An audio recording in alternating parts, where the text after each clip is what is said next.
अस्सलाम वालेकुम viewers, programme हम बनेंगे आपकी आवाज़ के साथ। मैं आपकी खिदमत में हाज़िर हूँ एक नई इंटरेस्टिंग स्टोरी के साथ। ये स्टोरी मुझे मौसूल हुई है ईमेल के थ्रू। देने वाले का इंट्रोडक्शन मैं नहीं बताऊँगी, लेकिन मैं स्टोरी आप लोगों के साथ शेयर करती हूँ।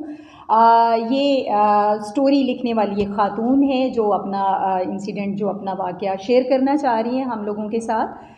वो अपनी फुप्पो जान के बारे में बताना चाह रही हैं कि मेरी फुप्पो की शादी 26 साल पहले जिस आदमी से हुई थी, वो आदमी जो था उसको अब मेरी फुप्पो को छोड़ के चला गया, जिससे उनके 2 बच्चे थे, एक बेटी और बेटा, जिसको उन्होंने बड़ी तकलीफ़ के साथ पाला। और 26 साल के दौरानिए में उन्होंने कभी भी मुड़कर मेरी फुप्पो की तरफ नहीं देखा। लेकिन चूँकि मेरी फुप्पो एक शरीफ औरत थी, उन्होंने अपनी जो है इतनी पढ़ी लिखी नहीं थी, उन्होंने फैक्ट्रियों में कपड़े सिलाई करके, कुछ अपर वगैरह सिलाई करके तो उन बच्चों की तालीम और तरबियत बहुत बेहतर की। बताना ये चाहती है कि वो शख्स जिसने 26 साल पहले जो था कि मेरी फुप्पो को जो छोड़ दिया पैसों की खातिर, कि वो एक ऐसी ख़ातून के साथ नहीं रह सकता कि जो कि मॉड स्क्वाड नहीं है, और वो एक ऐसी ख़ातून के साथ नहीं रह सकता जो कि गरीब है। उसे पैसा कमाना था, किसी न किसी तरह से उसको पैसा कमाना था। पैसे कमाने के लिए वो जायज़ नाजायज़ कुछ भी करने को तैयार था।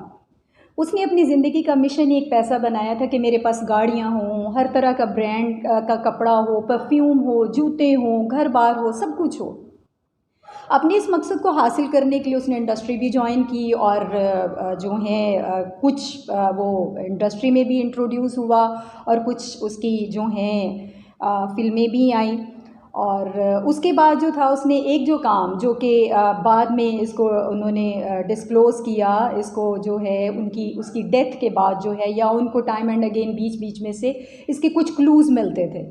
उस शख्स की हैबिट ये बन गई थी कि वो शादियां करता था, और शादी करके अपनी जो बीवी होती थी उसको दुबई लेके जाता था, और दुबई जाके उसको उसके साथ डेफिनेटली मीन के उसको सेल कर देता था। अब ये देखिएगा, विद ड्यू रिस्पेक्ट, अब ये काम उसने पता नहीं कितनी ख़वातीन के साथ किया होगा। शादी के पाकीज़ा लफ्ज़ को इस्तेमाल करते हुए उन ख़वातीन को लेके जाके वहाँ पर वो सेल करने का काम उसने जो शुरू किया, इसको हम कहते हैं ख़वातीन की स्मगलिंग करना।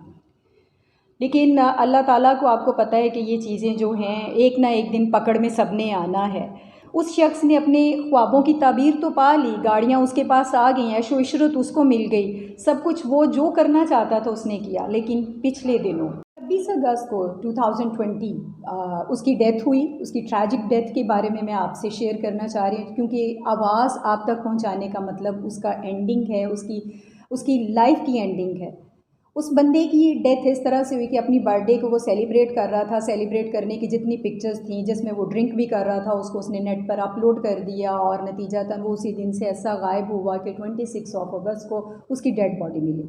अब डेड बॉडी की इतनी बुरी हालत थी, इट सीम्स कि उसका मर्डर कर दिया गया, उसके गले में रस्सी। उस बंदे की डेथ ऐसी हुई जिसको आप तदफीन के मराहल जो थे पूरे करने बहुत मुश्किल हो गए। जैसे ही उस बंदे को लेके उसके आबाई गाँव में पहुँचे, वहाँ पर हर बंदे का जो था वो एक इश्तियाक था कि हम इसका आखिरी दीदार करें। लेकिन चूंकि उसको एक पैकेट में बंद किया हुआ था, उसे ज़रा सा खोला, पूरे इलाके में इस कदर बदबू फैल गई कि उन्होंने फ़ौरन इसको बंद कर दिया।